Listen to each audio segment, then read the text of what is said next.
How's everyone doing out there? Hey, it's Brandon Tomes, aka the Sane Regressive. And if you don't know why I chose the screen name Sane Regressive, you have to go onto my Facebook page and have a little video on there describing just why I chose that moniker. But tonight I want to talk about something that's been affecting not only myself and my family, but countless people, especially minorities and specifically Native American communities, and that is lateral oppression or lateral violence. Now, I have a good friend, Mr. Richard Ricardo Jack. We call him Professor Jack, and he's coined the term internalized oppression as a substitute for the phrase or the term lateral oppression. So what lateral oppression is, it's a form of oppression that people who come from and who live in minority or maybe disadvantaged communities, it's oppression that they use upon one another. So for instance, if I'm a business owner and maybe I'm putting in a proposal for some services or offering some products to tribe A or community A or what have you, and somebody within that organization does not necessarily care for me or maybe does not agree with me on a personal level, not a professional level, on a personal level, and they have any sort of power or authority within that organization, they would prohibit or do basically everything in their power to prevent my company, from gaining that contract or being awarded that contract. And that's just one example. Lateral oppression happens in the workplace every day, and it's something that really stymies our growth as a people.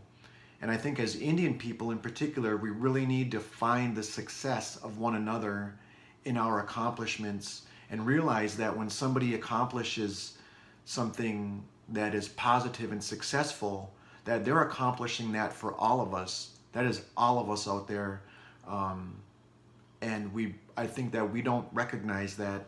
I have my bouts with, questioning things and questioning people's motives.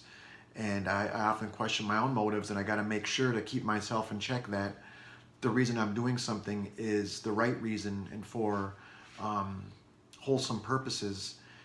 So we as Indian people really need to work on ourselves and to boost one another up, because lateral oppression, it prevents growth from our internal workings of our communities. Internally, it prevents us from achieving our goals and our dreams, and it prevents us from really bettering our own lives and the lives of our community.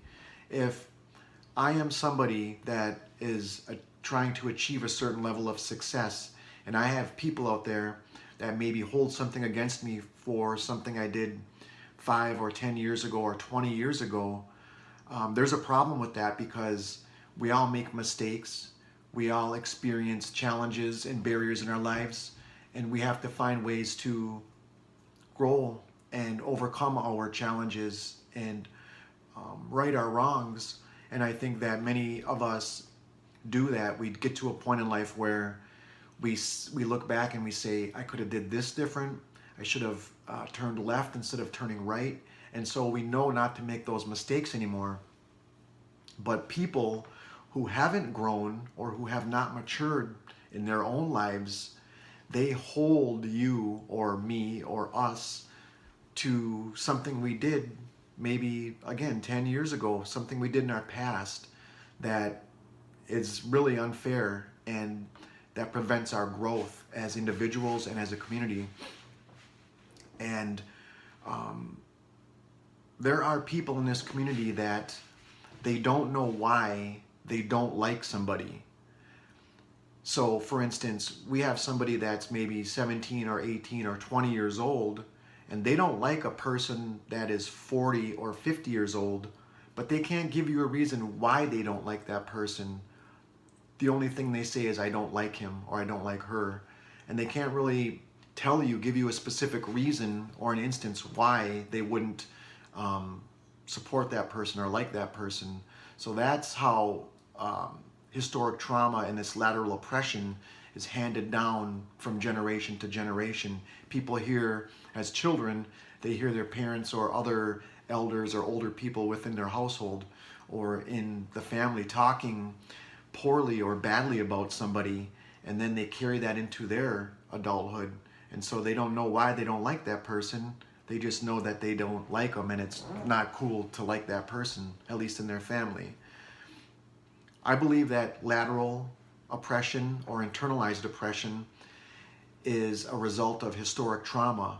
Now, through the study of epigenetics, they've discovered that experiences our parents and our forefathers have had, traumatic experiences, are passed on a cellular level down to subsequent generations. And so something that my grandparents experienced, a traumatic event, that is carried over in the genetic code that's passed on to me. And the experiences that I may have that are negative or traumatic, there's a good chance I could pass those instances or those experiences on to my own children. And so you can see there's this culmination. It's always an adding a layer of trauma through history. And so when Indian people, they exhibit historic trauma, they're also exhibiting, it manifests through this lateral oppression.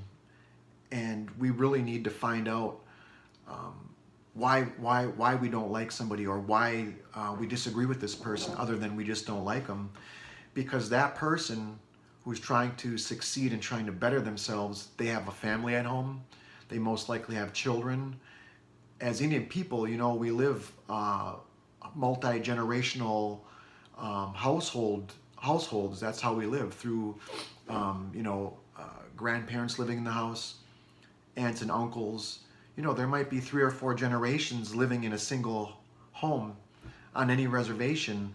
And so when you prevent, through lateral oppression, somebody's success, you're preventing that person from bettering the lives of all those that depend on that person. And I really hope and wish that we could come to a point where we at least realize that and say, you know what, I'm going to give this person a chance, or I'm going to support this person because I know this person is feeding, 6 other people in their home, 10 other people, paying the bills for those individuals. And that's what family is really about, and a tribe is about coming together for the greater good. So that's a little bit about my take on historic trauma and lateral oppression, or as Professor Richard Jack calls it, internalized oppression, because it's really talking about how we feel about ourselves, how we see ourselves. And we know that when somebody doesn't like themselves, it's hard for them to like anybody else. So let's get to a point where we can like ourselves and like each other and support each other. All right? Until then, I'll see you next time, okay?